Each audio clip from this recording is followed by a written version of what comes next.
والصلاة والسلام على من لا نبي بعد أما بعد أعوذ بالله من الشيطان الرجيم يرفع الله الذين آمنوا منكم والذين أوتوا العلم درجات.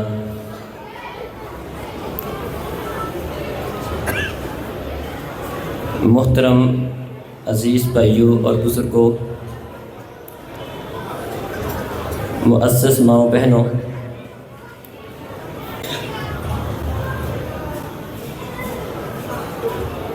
آج جس پروقار تقریب کے اندر ہم سب شریک ہیں،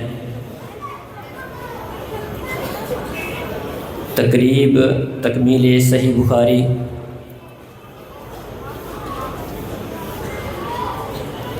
اللہ رب العزت نے امام بخاری رحمہ اللہ سے اپنے دین کا یہ عظیم الشان کام لیا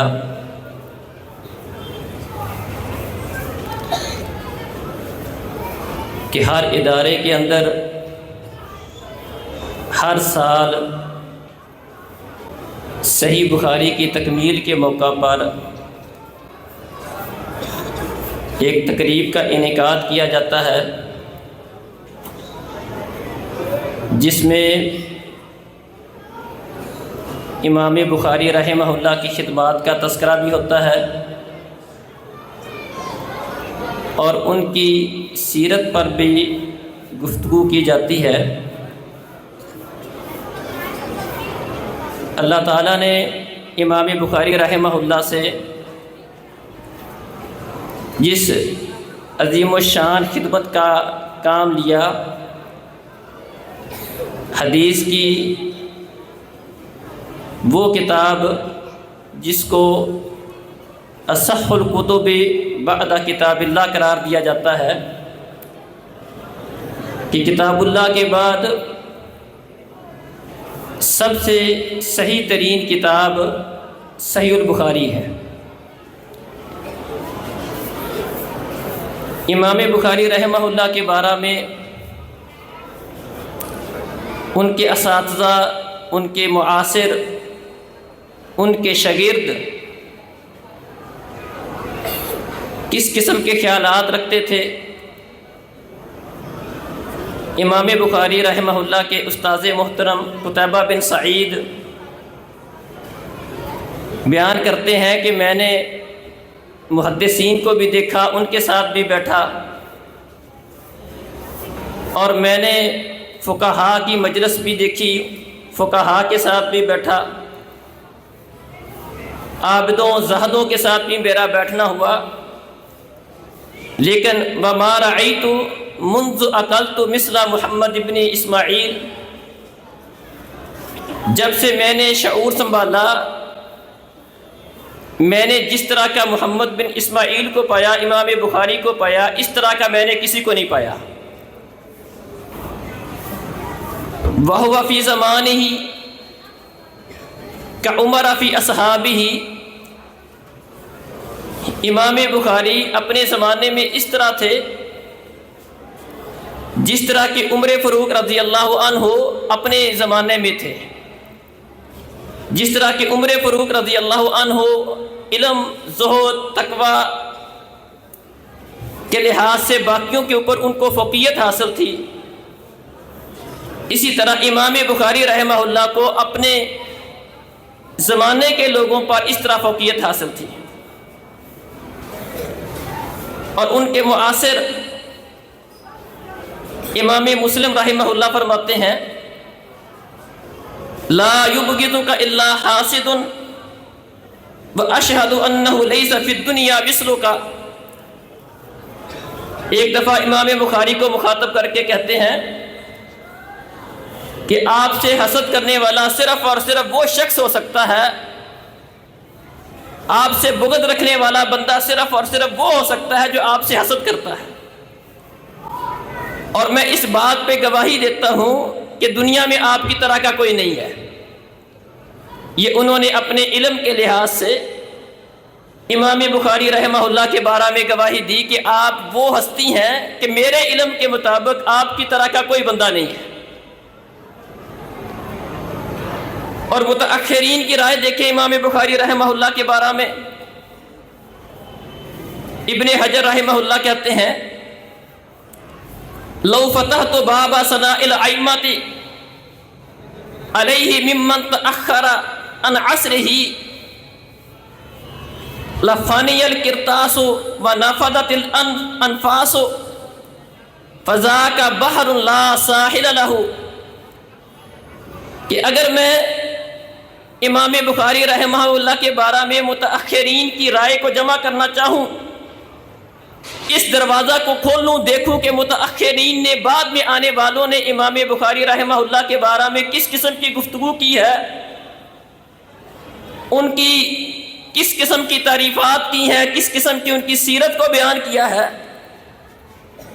تو فرماتے ہیں لفانی القرطاس، اس کے لیے اوراق صحیفے کم پڑ جائیں، ختم ہو جائیں. وَنَفَدَتِ الْأَنفَاسُ، اور جانیں اس کام کے لیے تھک جائیں، لوگ تھک جائیں. لیکن امام بخاری رحمہ اللہ کے بارے میں جو لوگوں نے لکھ دیا، ان کی سیرت کے بارے میں لکھ دیا، اس کو جمع نہیں کیا جا سکتا. فَذَاكَ بَحْرٌ لَا سَاحِلَ لَهُ، امام بخاری و رحمہ اللہ تعالی وہ سمندر ہے جس کا ساحل ہی کوئی نہیں.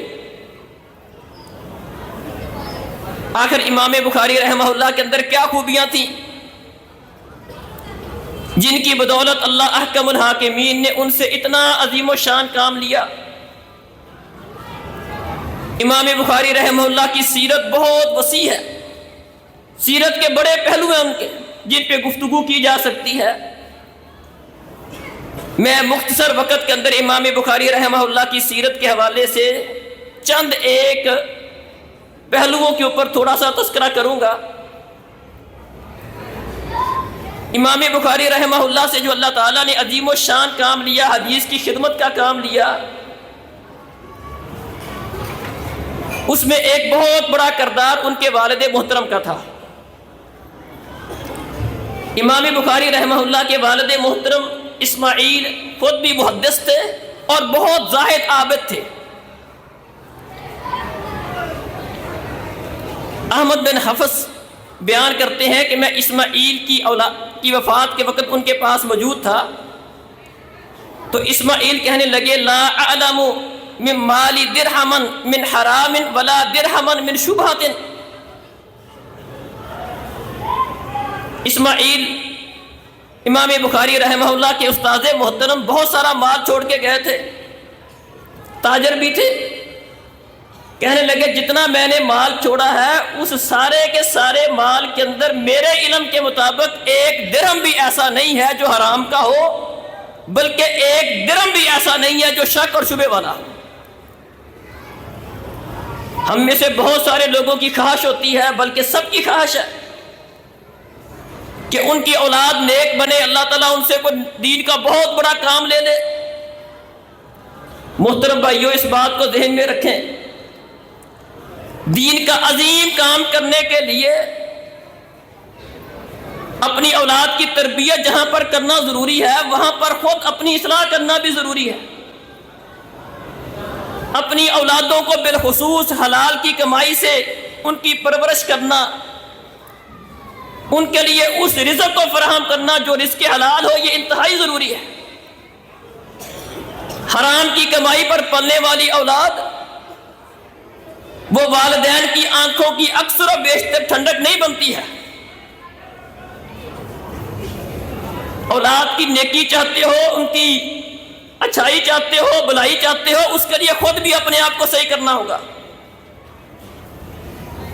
اللہ رب العزت نے سورہ کہف کے اندر ہمارے لیے مثال بیان کر دی. خضر اور موسیٰ علیہ السلام کا واقعہ آپ سنتے ہیں، پڑھتے ہیں. خضر علیہ السلام نے ایک لڑکے کو کچھ نوجوانوں کی ایک دیوار بنا دی. بعد میں موسیٰ علیہ السلام کے پوچھنے پر بتایا کہ وہ جو دیوار گری ہوئی تھی جس کو ہم نے تعمیر کیا تھا، صحیح کیا تھا، یہ دیوار کچھ یتیم لڑکوں کی تھی، وَكَانَ أَبُوهُمَا صَالِحًا، اور ان لڑکوں کا باپ نیک انسان تھا۔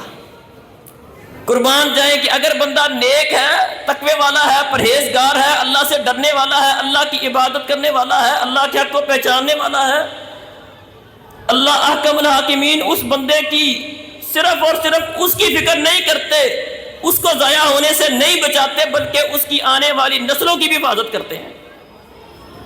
بندہ فوت ہو گیا، گویا کہ اللہ احکم الحاکمین نے دو نبیوں کی ڈیوٹی لگائی، موسیٰ علیہ السلام اور خضر علیہ السلام گئے اور جا کر دیوار بنائی۔ مقصد کیا تھا؟ مقصد یہ تھا کہ ان یتیم لڑکوں کے بڑا ہونے سے پہلے یہ دیوار، اس کے نیچے ان کا خزانہ ہے، وہ خزانہ ضائع نہ ہو جائے، کسی اور کے ہاتھ نہ لگ جائے۔ اسی طرح محترم بھائیوں، امام بخاری رحمہ اللہ کی سیرت میں سے ایک بہت اہم پہلو یہ بھی ہے کہ امام بخاری رحمہ اللہ شریعت کی باتوں پر پوری طرح عمل کرنے والے تھے، عملی تصویر تھے شریعت کی۔ جن باتوں کا انہیں پتہ ہوتا تھا ان پر ان کا عمل ہوتا تھا۔ جس قدر بندہ کا عہدہ، ذمہ داری، اس کی شان، اس کا مرتبہ بڑا ہوتا ہے، اسی لحاظ سے اس کا عمل کا تقاضا، شکر کا تقاضا بھی زیادہ ہوتا ہے۔ علماء کو اللہ احکم الحاکمین نے وراثت الانبیاء قرار دیا ہے، ان کی ذمہ داری بھی بڑی ہے۔ صحیح مسلم میں حدیث ہے، نبی کریم صلی اللہ علیہ وسلم فرماتے ہیں کہ ایک آدمی کو قیامت والے دن لایا جائے گا، اس کو جہنم میں پھینکا جائے گا، اس کی انتڑیاں اس کے پیٹ سے باہر آ جائیں گی، اور وہ اپنی انتڑیوں کے گرد اس طرح چکر لگائے گا جس طرح گدھا چکی کے گرد چکر لگاتا ہے۔ اس کی یہ حالت اور کیفیت دیکھ کر جہنمی بھی اس کے اوپر جمع ہو جائیں گے اور اس سے پوچھیں گے کہ بھئی تیرا کیا مسئلہ ہے؟ الیس کنت تأمرنا بالمعروف وتنہانا عن المنکر، کیا تو وہ نہیں ہے جو ہمیں نیکی کا حکم دیتا تھا، برائی سے منع کرتا تھا؟ تیرے ساتھ ایسا کیوں ہو رہا ہے؟ گویا کہ وہ حالت، اس بندے کی حالت اس قسم کی حالت ہوگی کہ جہنمی بھی اس سے حیران اور پریشان ہوں گے اور اس کی حالت دیکھ کر اس پہ جمع ہو جائیں گے۔ کیا کہے گا؟ ہاں، آمرکم بالمعروف ولا آتیہ وانہاکم عن المنکر وآتیہ، میرا قصور، میرا جرم یہ ہے کہ میں تمہیں تو نیکی کا حکم دیتا تھا لیکن خود وہ نیکی کے کام نہیں کرتا تھا، تمہیں برائی سے منع کرتا تھا لیکن وہ غلط کام میں وہ خود کرتا تھا۔ اندازہ کرے کہ اگر مقام مرتبہ ہے، شان بڑی ہے، علم زیادہ ہے، اس بندے کو انبیاء کا وارث قرار دیا، جنت کا راہی قرار دیا، لیکن یہی علم والا بندہ جب راستے سے بھٹکتا ہے، بے عملی کا شکار ہوتا ہے، اللہ احکم الحاکمین کو اس بندے پر غصہ بھی زیادہ آتا ہے۔ امام بخاری رحمہ اللہ کے بارے میں آتا ہے، کہتے ہیں جب سے مجھے اس بات کا پتہ چلا ہے کہ غیبت شریعت اسلامیہ میں درست نہیں ہے، غیبت کا فائدہ نہیں ہے، غیبت کا نقصان ہے، مکتب تو احدا، کبھی میں نے کسی بندے کی غیبت نہیں کی، اور مجھے اس بات پر اللہ سے امید ہے، میں اس بات کی امید کرتا ہوں کہ کل قیامت کا دن ہوگا، میرا اللہ مجھ سے غیبت کے متعلق سوال نہیں کریں گے کہ امام بخاری نے فلاں بندے کی غیبت کی تھی، میرا اللہ مجھ سے غیبت کے متعلق سوال نہیں کریں گے۔ امام بخاری رحمہ اللہ کی سیرت ہمیں بہت کچھ سکھاتی ہے، جس بات کا پتہ ہو اس کے اوپر عمل بھی ہو۔ اسی طرح امام بخاری رحمہ اللہ کی سیرت کا ایک پہلو یہ بھی ہے کہ امام بخاری رحمہ اللہ ہر اس کام سے بچتے تھے جس کی وجہ سے کوئی تہمت لگ جائے، بندے کے متعلق کوئی بندہ بدگمانی کرے۔ یاد رکھیں کہ جن لوگوں نے دین کا کام کرنا ہو، دعوت کا کام کرنا ہو، لوگوں کو دین سکھانا سمجھانا ہو، ان کے لیے یہ چیز اشد ضروری ہے، باقی لوگوں سے بھی زیادہ ضروری ہے۔ بعض لوگوں کا ذہن یہ ہوتا ہے کہ اپنے حساب سے وہ صحیح کر رہے ہوتے ہیں، لیکن لوگوں کی باتوں کی وہ کہتے ہیں ہمیں کوئی فکر نہیں ہے۔ لوگوں کی باتوں کی فکر کرنا یہ بھی ضروری ہے۔ لوگ ہمارے بارے میں کیا سوچتے ہیں، ان کا نظریہ کس قسم کا ہے، ہماری باتوں سے، ہمارے کاموں سے، ہماری حرکتوں سے لوگوں کا ہمارے متعلق ذہن کس طرح کا بن رہا ہے۔ نبی کریم صلی اللہ علیہ وسلم اپنی بیوی کے پاس کھڑے ہیں، بیوی کے پاس کھڑے ہونا کوئی قباحت والی بات نہیں ہے۔ دو صحابہ پاس سے گزرے، انہوں نے دیکھا کہ پیارے نبی صلی اللہ علیہ وسلم کسی کے پاس کھڑے ہیں، وہ جلدی سے وہاں سے آگے گزر گئے۔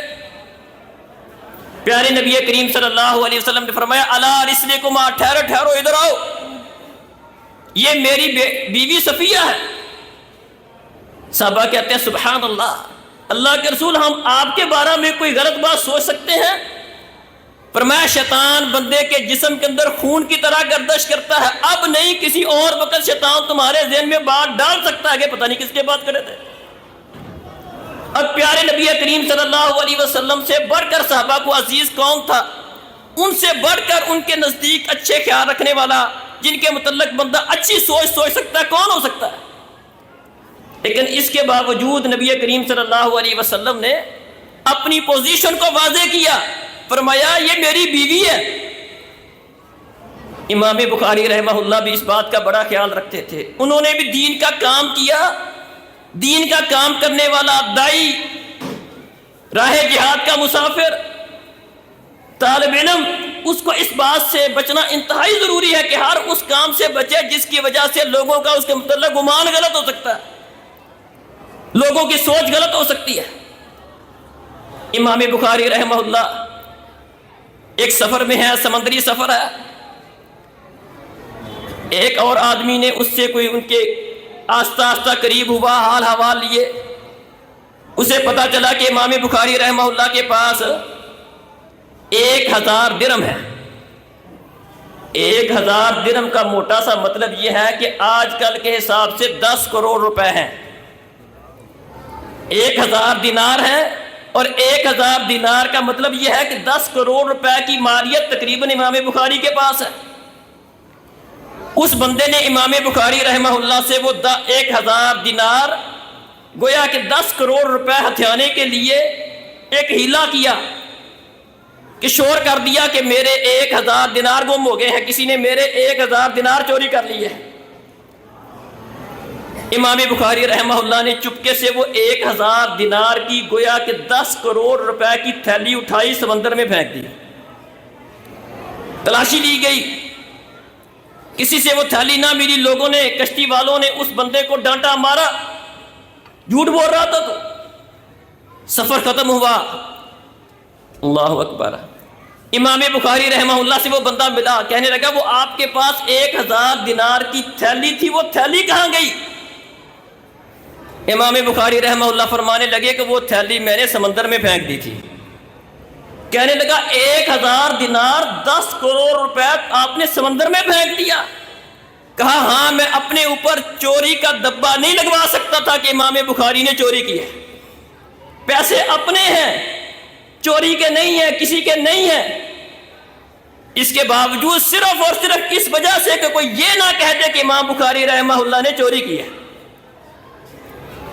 اپنے آپ کو تہمت سے بچاتے تھے۔ صرف یہی نہیں کہ دوسروں کے متعلق بدگمانی نہیں کرو، دوسروں کے متعلق بھی بدگمانی نہیں کرو، کسی کو اپنے بارے میں بھی بدگمان ہونے کا موقع نہ دو۔ ایسی حرکتیں کرنا جس کی وجہ سے دوسرے بدگمان ہو، یہ طریقہ بھی غلط ہے، کسی کے متعلق بدگمانی کرنا بھی غلط ہے۔ محترم بھائیوں اور بزرگوں، امام بخاری رحمہ اللہ کی سیرت بیان کریں، جیسا کہ ابن حجر رحمہ اللہ کہتے ہیں اس کے لیے عمریں بیت جائیں اور آنکھ ختم ہو جائیں۔ امام بخاری رحمہ اللہ کے متعلق کتنا لوگوں نے لکھ دیا، بڑی سیرت کے پہلو ہیں۔ امام مسلم رحمہ اللہ کہتے ہیں دعنی اقبل یا استاذ الاستاذین و امام المحدثین، اے امام بخاری، اے استادوں کے استاد، اے محدثین کے امام، دعنی اقبل رجلئی کا، آپ مجھے اجازت دیں میں آپ کے قدموں کو بوسہ دوں۔ اللہ اکبر، یہ عام بندہ نہیں ہے، یہ بندہ بھی حدیث کا امام ہے۔ امام مسلم رحمہ اللہ، امام بخاری رحمہ اللہ کے متعلق یہ کہہ رہے ہیں۔ یہ شرف کیسے ملتا ہے؟ یہ شرف ملتا ہے اللہ کے دین کے ساتھ جڑنے کی وجہ سے، قرآن اور حدیث کے ساتھ جڑنے کی وجہ سے، اس کی خدمت کرنے کی وجہ سے، دین کے سیکھنے کی وجہ سے۔ یرفع اللہ الذین آمنوا منکم والذین اوتوا العلم درجات، اللہ وعدہ کرتا ہے، اللہ تم لوگوں میں سے ان لوگوں کو جو ایمان لائے اور جن کو علم دیا گیا، اہل علم کے درجات اللہ بلند کرتا ہے۔ ان اللہ یرفع بہذا الکتاب اقواما ویضع بہ آخرین، اللہ اس قرآن کی وجہ سے، اس کتاب اللہ کی وجہ سے، اس دین کے علم کی وجہ سے بہت سارے لوگوں کو عروج عطا کرتا ہے۔ امام بخاری رحمہ اللہ کو جو اللہ نے عروج عطا کیا تھا وہ اس دین کے علم کی وجہ سے، قرآن اور حدیث کے علم کی وجہ سے یہ عروج ملا تھا۔ یہ پیارے نبی کی دعا تھی، نضر اللہ امرأ سمع منی مقالتی ووعاها وأداها، اللہ اس بندے کو ہمیشہ تر و تازہ رکھے جو میری بات سنتا ہے، یاد کرتا ہے، آگے پہنچاتا ہے۔ گویا کہ یہ امام بخاری کو پیارے نبی کی دعا ملی ہوئی تھی، اس دعا کے نتیجے میں امام بخاری رحمہ اللہ کو اللہ تعالیٰ نے یہ اعزاز عطا کیا تھا۔ تو محترم بھائیوں اور بزرگوں، ہمیں بھی امام بخاری رحمہ اللہ کی سیرت کو نہ صرف پڑھنا چاہیے، اس سے سیکھنا چاہیے، اور جس وجہ سے اللہ احکم الحاکمین نے انہیں عروج دیا، آج 12 صدیاں گزر گئی ہیں، اتنی دیر کسی کو اپنے باپ دادا پردادے یاد نہیں ہیں۔ امام بخاری لوگوں کو یاد ہے، ان کی حدیثیں جو جمع انہوں نے کی تھی وہ لوگ پڑھتے ہیں، پڑھاتے ہیں، ان کے تذکرے ہوتے ہیں، ان کی سیرتیں بیان ہوتی ہے۔ سال کے آخر میں ہر ادارے میں تقریب کا انعقاد ہوتا ہے، امام بخاری کا چرچا ہوتا ہے۔ وجہ اور سبب کیا ہے؟ بنیاد کیا ہے؟ اللہ کا دین ہے، قرآن کا علم ہے، حدیث کا علم ہے۔ اللہ ہمیں بھی قرآن کا خادم بنا دے، حدیث کا خادم بنا دے، ہم خود بھی قرآن حدیث کو پڑھنے والے بنے، اپنے بچوں کو بھی اس کام پہ لگانے والے بنے۔ اقول قولی ھذا استغفر اللہ لی ولکم۔